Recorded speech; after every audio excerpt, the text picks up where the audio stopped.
Mais pourquoi vous pleurnichez, vous chrétiens? Pasteur en train de se plaindre. Oh, les démons nous ont envoûtés, les démons nous ont battus, les démons nous ont ensorcelés, les démons, toujours les démons. Une prédication de 60 minutes, mais 80 minutes de parler des démons.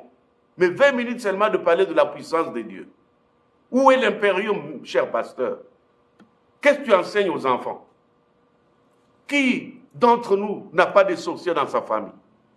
Qui n'a pas de combat dans la vie? Même Jésus lui-même a été battu, a été combattu, mais jamais abattu, je vous l'ai dit.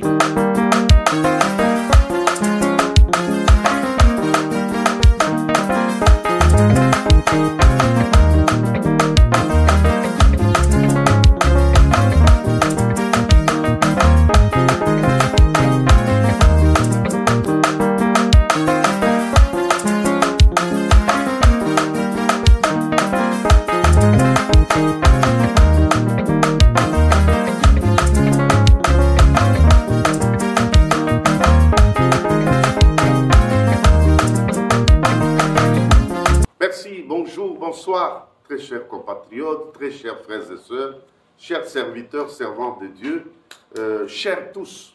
Je ne sais pas dans quelle langue tu vas me suivre. Si tu n'écoutes pas français, je suis désolé, mais je prierai que l'Esprit t'aide à comprendre ou bien approche quelqu'un qui peut parler avec toi en anglais, t'interpréter pour que tu comprennes la pertinence du message. Je suis l'apôtre Valentin Vaillant Kachis Kadina, Moulina Kutukuka. Je viens aujourd'hui parler d'un thème très important, très capital, qui peut stimuler, qui peut booster, qui peut révolter ou révolutionner quelqu'un, afin qu'il puisse aller de mieux en mieux dans ce qu'il fait.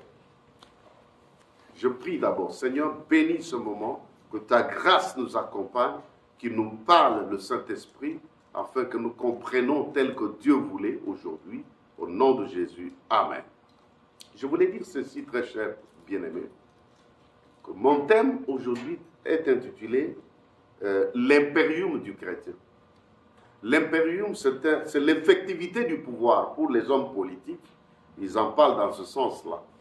Quelqu'un peut être nommé ou être élu, mais si on ne lui donne pas l'impérium, c'est-à-dire tous les signes du pouvoir, on ne lui donne pas toutes les prérogatives que lui donne les fonctions qu'il doit assumer, en ce moment-là, il peut avoir le titre comme titre honorifique, mais cependant, il n'a pas l'effectivité du pouvoir qu'on appelle l'impérium. L'effectivité du pouvoir, c'est la capacité d'agir selon les prérogatives et les principes assignés ou convenus. Président de la République, ministre, Premier ministre, député, je ne sais pas, PDG, je ne sais pas, businessman, chacun de nous qui travaille dans une compagnie, il a toujours une parcelle d'autorité qu'on lui donne par rapport à la fonction ou à l'autorité qui est la sienne ou qui sont les siennes. Alors, donc, l'impérium, c'est la capacité d'agir. Alors, là, j'ai expliqué un peu, scientifiquement, ce qu'on appelle l'impérium. Mais je parle ici de l'impérium chrétien. Beaucoup de chrétiens sont les naïfs. Excusez-moi le terme.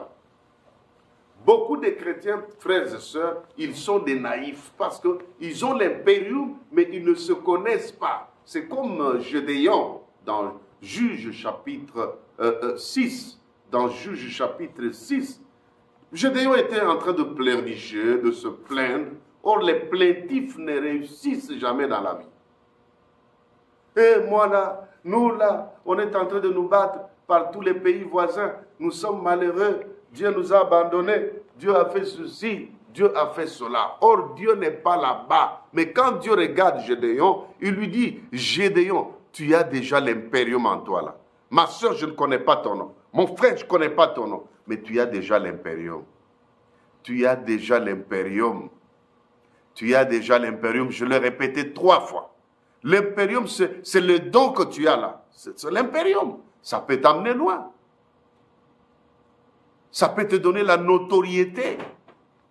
Et cette notoriété qui fera que les gens vous découvrent et qu'ils vous confient d'autres grandes responsabilités que vous n'aviez pas auparavant. Mais pourquoi vous pleurnichez? Pourquoi vous êtes plaintifs? Des chrétiens, mais qui fouillent même le diable. Ils ne savent même pas que dans Luc 10, la Bible déclare que voici, je vous ai donné le pouvoir de marcher sur les scorpions, sur les serpents et sur toute puissance de l'ennemi. Et rien ne pourra vous nuire. Frères et sœurs, rien ne pourra vous nuire. Je mets mes lunettes à cause de la lumière. Hein. Vous voyez, nous sommes en train de vieillir. Et donc, parfois, la lumière frappe trop fort et ça devient comme noir.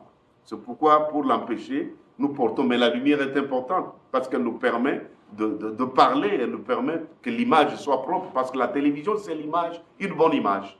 Voilà. Donc, je vous ai donné le pouvoir. C'est-à-dire, je vous ai donné l'impérium. Dans Marc chapitre 16, qu'est-ce qu'il dit? Voici, je vous ai donné le pouvoir. Vous imposerez les mains sur les malades. Les malades seront guéris. Vous chasserez les démons à mon nom.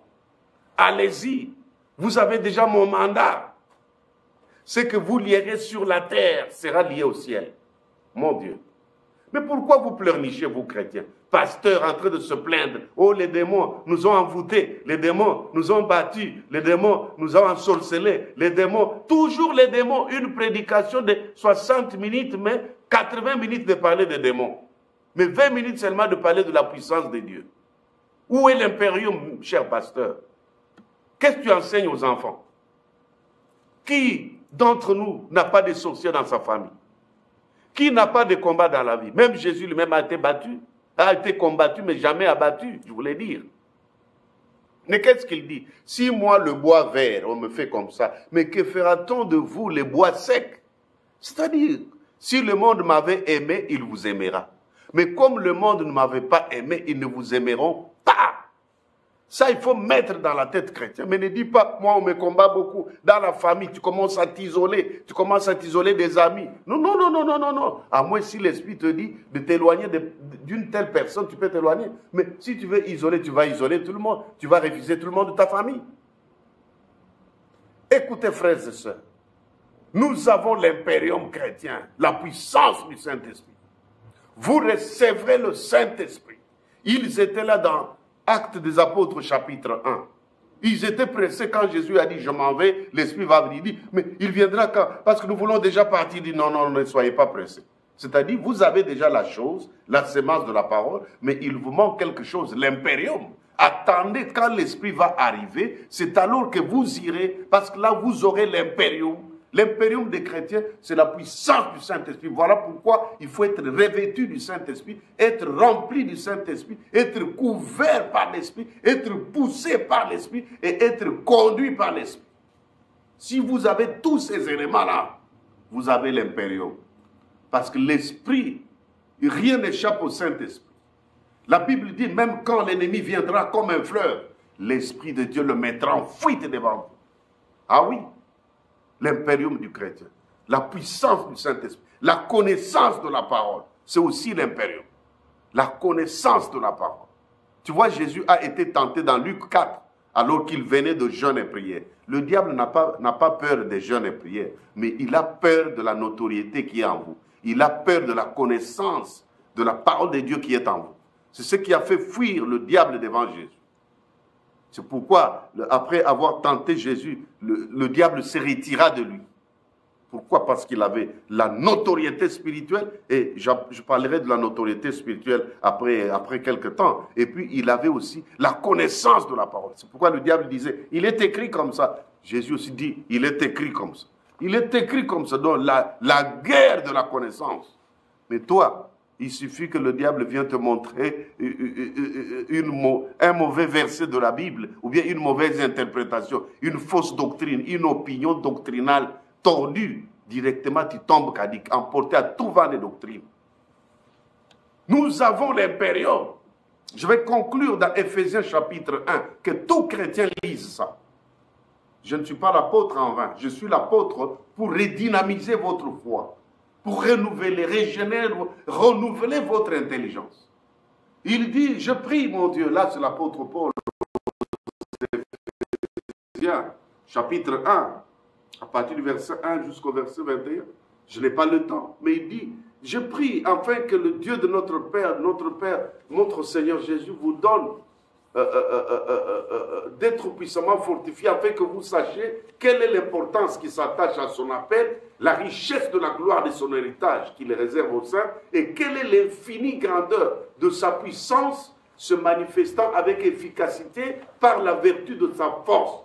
Il l'a déployé en Jésus-Christ. Ce qui m'intéresse, c'est qu'il a déployé toutes ces choses en Jésus-Christ. Donc Dieu a déployé cette puissance en Jésus-Christ. Déployer, c'est quoi? C'est verser. Déployer, c'est quoi? Se répandre. Déployer, c'est quoi? Se faire descendre. Déployer, c'est quoi? C'est installer, déployer. Il a déployé toutes ces puissances en Christ en le faisant asseoir comme chef suprême à l'Église. Chef suprême, Jésus-Christ.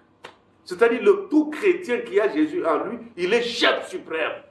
Tel que tu es chef suprême. Donc, c'est-à-dire nous avons la suprématie. Spirituellement, personne ne peut nous intimider. Spirituellement, personne ne peut nous faire du mal. Parce qu'il dit à Josué, rien ne pourra vous nuire. Toute arme forgée contre toi sera sans effet. Toute langue qui s'élèvera en justice contre toi, tu la condamneras. Quiconque se liguera contre toi tombera sous ton pouvoir. C'est-à-dire, tombera sous ton impérium. Nous avons l'impérium, frères et sœurs. Mais nous n'exploitons pas ça. C'est comme un militaire qui a l'arme. L'arme du militaire, l'arme de militaire, c'est son impérium. Un militaire sans arme, il n'a pas l'impérium. On peut l'arrêter, on peut faire de lui ce qu'on veut. Mais on a peur du militaire parce qu'il a l'arme. C'est ça son impérium. Et avec l'arme, il peut protéger un territoire. Avec l'arme, il peut tuer. Avec l'arme, il peut tout faire. Avec l'arme. Il peut aller à la guerre avec l'arme. L'impérium d'un militaire, c'est l'arme. L'impérium du chrétien, c'est la parole. C'est le Saint-Esprit, comme je le disais. Ah oui. Mais pourquoi avoir peur? Cette année ne craint rien. Va encore, Perse. Dieu sera avec toi. Et je prie Dieu qu'il te donne l'impérium au nom de Jésus. Je prie Dieu qu'il te communique l'impérium au nom de Jésus. L'impérium du Saint-Esprit. L'impérium de la connaissance, de la révélation de la parole. Que tu aies une expérience personnelle avec Dieu. Sans expérience personnelle, sans intimité avec Dieu, sans la communion avec Dieu, tu n'auras pas d'impérium. Parce que le combat, le diable nous connaît bien. Il est l'accusateur des frères. Il nous accuse tous les jours. Mais si tu n'as pas Dieu, tu n'as pas l'impérium. Mais tu ne peux pas faire 2 minutes devant le diable. Écoute ce que Jésus dit. Sur cette pierre, je bâtirai mon église. Hein? Et les portes de séjour des morts ne prévaudront jamais contre elle. Voici, je vous donne la clé. Ce que vous lierez sur la terre sera lié au ciel. Ce que vous ouvrirez sur la terre sera ouvert au ciel. C'est-à-dire, nous avons l'impérium. Ce que nous lions, la décision que nous prenons ici, Dieu prend acte au ciel. Quand nous fermons ici, Dieu aussi ferme au ciel. Comprenez que nous commandons même le ciel au nom de Jésus. Donc Dieu prend acte. C'est lui qui est là-bas. C'est lui qui fait tout. Ah oui. Donc je n'aimerais pas que tu aies peur de n'importe qui ou de n'importe quoi ici. Parce que celui qui est en toi est plus fort que celui qui est dans le monde. Nous l'avons vaincu à cause du sang de l'agneau et par la parole de notre témoignage. Il dit à Jérémie, je t'établis sur les nations, les royaumes, afin que tu déracines, que tu puisses détruire, que tu puisses anéantir, mais que tu puisses planter. C'est ça l'impérium que nous avons. Être chrétien, ce n'est pas du n'importe quoi. On a fait maintenant du christianisme un mode de religion chrétienne. Il y a la différence entre la religion chrétienne et la vie chrétienne dans le croyant. Nous ne sommes pas des religieux, mais nous incarnons la vie de Christ en nous. Ah oui, nous devons faire la différence des choses. Soit Christ est en toi, soit tu es un religieux. La religion, c'est les habitudes, des dogmes, des rites, des hommes qui s'organisent pour adorer Dieu, mais sans Dieu. Mais la chrétienté, c'est la vie de Christ dans l'homme. Christ qui s'incarne dans l'homme, comme Paul disait, je t'ai crucifié avec Christ, et si je vis, ce n'est pas moi qui vis, mais c'est Christ qui vit en moi. Et c'est ça l'impérium. Christ dans l'homme, c'est ça l'impérium. Merci beaucoup pour cette parole. J'aimerais que chacun de nous vérifie s'il a réellement l'impérium du Saint-Esprit, l'impérium de la connaissance de la parole, et s'il a Jésus lui-même à lui. Ah, ce sont des éléments importants de l'impérium chrétien. Et tu n'auras pas peur. Moi, je marche, je sais que l'advienne qui pourra. Nul ne tiendra devant toi tant que tu vivras. Ça veut dire quoi? Nul ne peut pas tenir devant toi tant que tu seras en vie. C'est-à-dire, tu as l'impérium à vie. Tu es suprême à vie. Tu es suprême à vie. Un chrétien, il a la suprématie à vie. Jusqu'à ce que tu meurs. Non seulement dans ce siècle présent, mais aussi dans le siècle à venir. Il a donné le nom de Jésus, qui est au-dessus de tous les noms. Hein? Afin qu'au nom de Jésus, tous les genoux fléchissent sur la terre, dans le ciel et sous la terre. Et que toute langue confesse que Jésus est Seigneur. Voilà le patron que moi je sais. Ce n'est pas n'importe quel Jésus. Jésus de Rome, Jésus des hommes. Non. Yeshua Mashiach. Celui qui était à la croix, qui était descendu dans la tombe, qui est ressuscité le 3e jour, qui est monté dans le ciel et qui revient pour prendre l'église. C'est celui-là que nous servons. Et si c'est vraiment lui que tu as reçu, tu ne peux pas avoir peur parce que tu as déjà l'impérium. Alléluia. Seigneur, je prie pour ma soeur. Tout celui qui est malade, celui qui était acculé, qui avait l'acharnement du diable sur sa vie, je maudis tous les actes de démons au nom de Jésus. Je dépouille tout ce qui n'est pas de Dieu dans ta vie au nom de Jésus. Alors, reçois l'impérium de Dieu. Reçois l'impérium chrétien. Et sois fort. La Bible dit que le faible dise que je suis fort, que le pauvre dise que je suis riche, mais ne dis jamais je suis pauvre, ne dis jamais je suis faible, ne dis jamais je suis malade, ne dis jamais je suis abandonné. Non, tu as l'impérium en toi. Agis. Va plus aux actes plutôt qu'aux paroles, beaucoup de prières mais sans les actions. Non. Que Dieu te bénisse. Appelle-moi au numéro 001 207 632 30 91. On va partager la prière avec toi. C'était votre humble serviteur, l'apôtre Valentin Vaillant Kachis Kanila. Mounina Kutubuka. Appelez-moi et nous allons prier en privé avec toi et aidez-nous à partager ce morceau de la parole et tu auras sauvé l'âme et tu partageras la bénédiction avec moi. Que Dieu vous bénisse. Bye.